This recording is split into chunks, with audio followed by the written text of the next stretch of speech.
भारत और पाकिस्तान में जारी तनाव के बीच तुर्की ने खुलकर पाकिस्तान का पक्ष लिया और उसे इसका खामियाजा भी भुगतना पड़ा।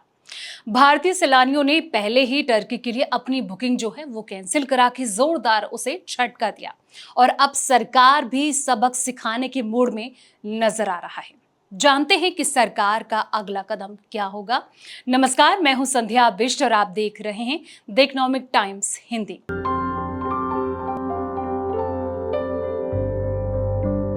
बता दें कि टर्की की कई कंपनियां यूपी हो गया, दिल्ली सहित देश के 5 राज्यों में विभिन्न प्रोजेक्ट पर काम कर रही है। सूत्रों का ये कहना है कि सरकार जल्द ही इनके कामकाज की समीक्षा करेगी और इन कंपनियों को प्रोजेक्ट से हटा सकती है। टर्की को सिर्फ पर्यटन से ही नहीं, व्यापार से भी चोट देने की तैयारी चल रही है।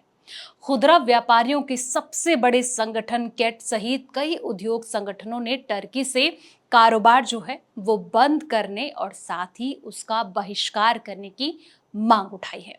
देश भर में टर्की के खिलाफ बायकॉट का अभियान चलाया जा रहा है।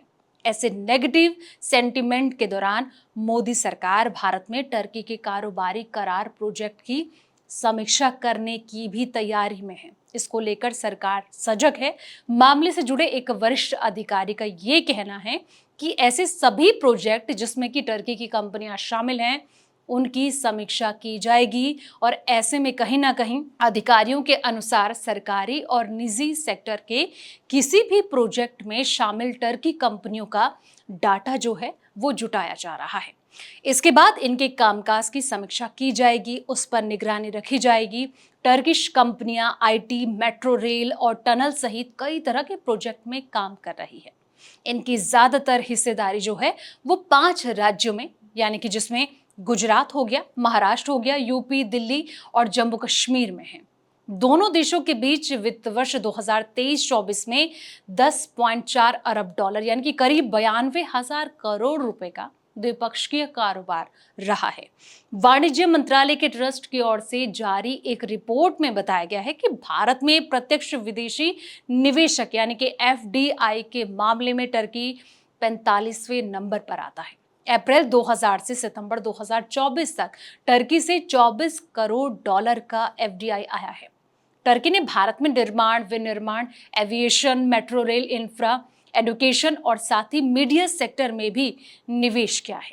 कंस्ट्रक्शन और टेक्नोलॉजी के क्षेत्र में टर्की कई सालों से भारत का पार्टनर रहा है। टर्की और अज़रबैजान के लिए भारत कितना बड़ा बाजार है, इसका अंदाजा इसी बात से लगाया जा सकता है कि साल 2024 में चीन के बाद टर्की जाने वाले सबसे ज्यादा पर्यटक जो हैं वो भारतीय ही रहे हैं।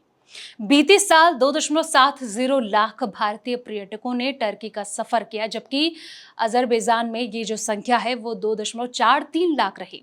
अज़रबैजान जाने वाले हर भारतीय पर्यटक ने 1 से सवा लाख रुपए तक खर्च किए हैं, जबकि टर्की में खर्च का ये पैसा 3 लाख रुपए से लेकर 3.35 लाख रुपए तक रहा है। तो ऐसे में टर्की को लेकर जिस तरीके से अब एक्शन मोड में सरकार नजर आ रही है, देखना यह होगा कि सरकार के आने वाले वक्त में इस एक्शन से टर्की को कितना नुकसान हो सकता है। फिलहाल इस वीडियो में इतना ही। जानकारी भरे ऐसे ही तमाम वीडियोस के लिए आप देखते रहें द इकोनॉमिक टाइम्स हिंदी।